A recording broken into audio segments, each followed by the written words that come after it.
عقل سیکھی نہیں. جن کو عقل آ گئی وہ پاکستان چھوڑ کے باہر آ گئے. جو پاکستان میں رہتے ہیں وہ وہاں پہ کس طرح خاموشی کے ساتھ زندگی گزارتے ہیں، نہ کوئی وہ بات کر سکتے ہیں، نہ وہ کوئی احتجاج کر سکتے. اور یہ جو گروہ ہے جس نے پاکستان کو اس وقت یرغمال بنایا ہوا ہے، مصیبت یہ ہے کہ وہ غلاموں سے ہی کام لیتے ہیں.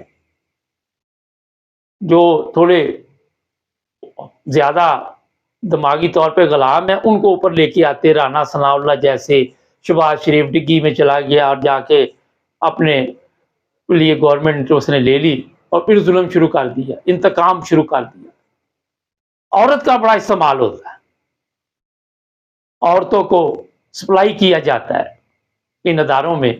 ان بڑے بڑے لوگوں کے جو بیڈ روم ہوتے ہیں وہاں جس عورت پہ نظر پڑ گئی اس کو وہاں پہنچا دو. کچھ عرصہ پہلے یہ بھی پتہ لگا تھا کہ کچھ عرب ممالک کے شہزادے آ کے بھی وہاں پکنک مناتے ہیں، چھوٹی عمر کی عورتیں بچیاں ان کو پیش کی جاتی ہیں. یہ سب کچھ کیوں ہوتا ہے؟ کیونکہ آپ ان کے بغیر چل نہیں سکتے. ان کو بھی پتا ہے کہ ہم نے ان کو اس طرح رکھا ہوا ہے. جانور بھی شاید آپ نے گھروں میں اچھے طریقے سے رکھے ہوں، لیکن اس سے بھی بدتر حالات جو ہے وہ وہاں پہ نظر آتے ہیں. آپ وکلاء کو نہیں پتا کہ ہم غلام ہیں، ججوں کو نہیں پتا کہ ہم لکم میٹی کھیل رہے ہیں، پڑھن پڑھائی کھیل رہے ہیں. کوئی فیصلہ مجھے بتائیے سپریم کورٹ کا، انتخابات جی فلاں طریق ہی ہوں گے، پتہ نہیں اس کا اوپر جی ہم ایک نوٹس جاری کریں گے، حکم جاری کریں گے، حکم اوپر سے آئے گا جاری یہ کریں گے. بے گناہ لوگ جیلوں میں پڑے ہوئے ہیں. پوری دنیا شور مچا رہی ہے کہ یہاں پہ ظلم ہو رہا ہے.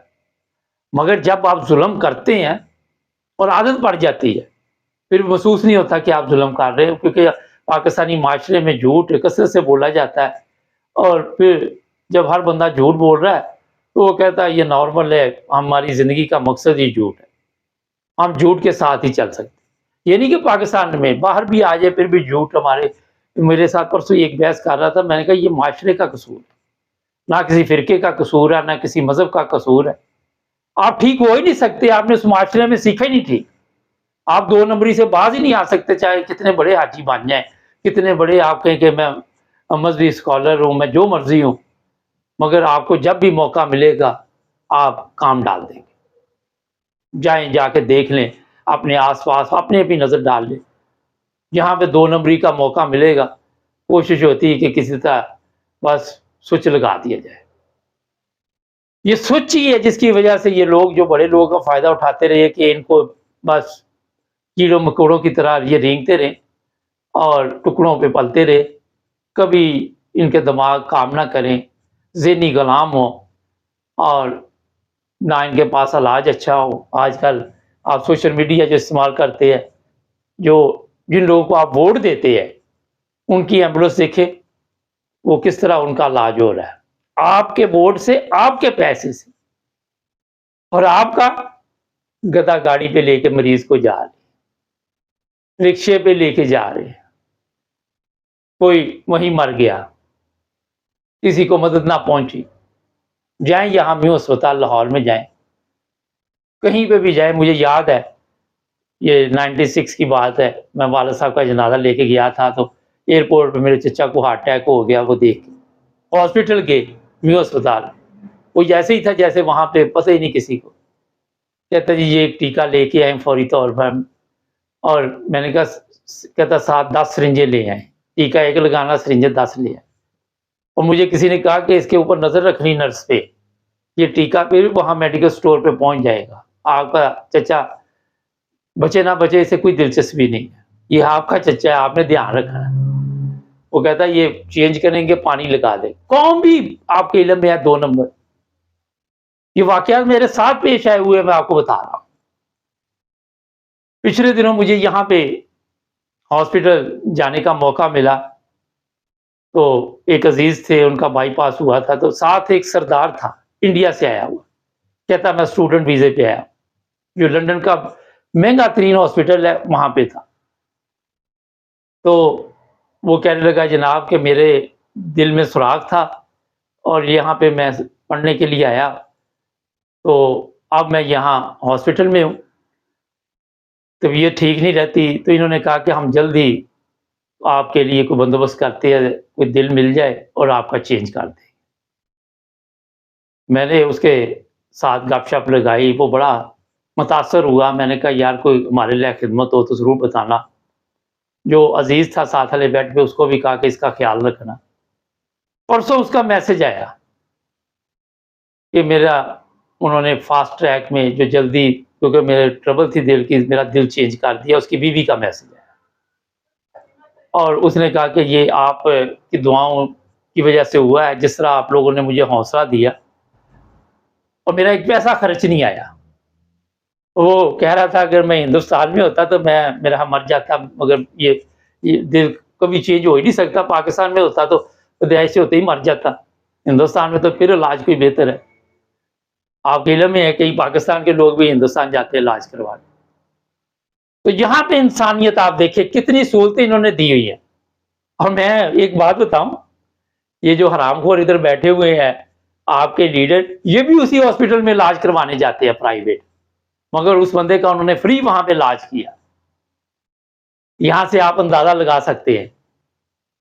تو جناب، جو قومیں ترقی کرتی ہے وہ سب سے پہلے انسانوں کو انسان سمجھتی ہے، سب سے پہلے انہیں انسان سمجھتی ہے، اور وہ ان کے ساتھ انسانوں جیسا سلوک کرتے ہیں، جس طرح آپ کے وہاں جیلوں میں جانوروں جیسا سلوک، ہاسپٹلوں میں جانوروں جیسا سلوک۔ مجھے یاد ہے کوئی 7 سال پہلے میں پاکستان گیا تو وہ کہنے لگے ہاسپٹل جائے تو وہ خدا بنے ہوئے ہیں۔ تو آپ کیا سمجھتے ہیں کہ یہ قوم پہ عذاب مفت میں آ گیا؟ اس کے لیے آپ نے بڑی محنت کی ہے، اب بھگتو۔ اب آپ کو کیونکہ محسوس نہیں ہونا، ہر بندہ ہی عذاب سے گزر رہا ہے، اس کو نظر ہی نہیں آتا کسی چیز کا، اس کو یہ بھی نہیں پتا ہماری نسل تباہ ہو جائے گی، برباد ہو جائے گی۔ تو یہ فرق ہے کہ آپ گوروں کے ملک میں آنا چاہتے ہیں، جو ابھی میں نے ہاسپٹل کی بات سنائی۔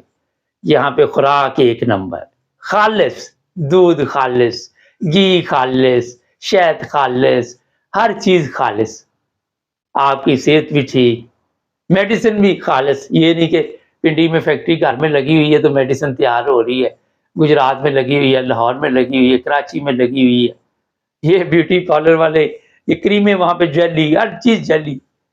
تو جناب، آج آپ سوچتے تو ہوں گے کہ اگر انگریز ہی ہمارے اوپر رہتے تو شاید ہماری حالت بدل جاتی، ہمیں انگریزوں کے ملک نہ جانا پڑتا۔ خیال تو آتا ہی ہوگا نا، جب کئی راستے میں مر جاتے، کسی کے ساتھ کچھ ہو جاتا ہے، کسی کے ساتھ کچھ ہو جاتا ہے۔ تو قومیں جو آزاد ہوتی ہیں وہ ترقی کرتی ہے، غلام قومیں ترقی نہیں کرتی۔ آج کے لیے اتنا ہی بہت ہے، جڑے رہے ہمارے ساتھ، آ کے اور بھی پروگرام دیکھتے ہیں۔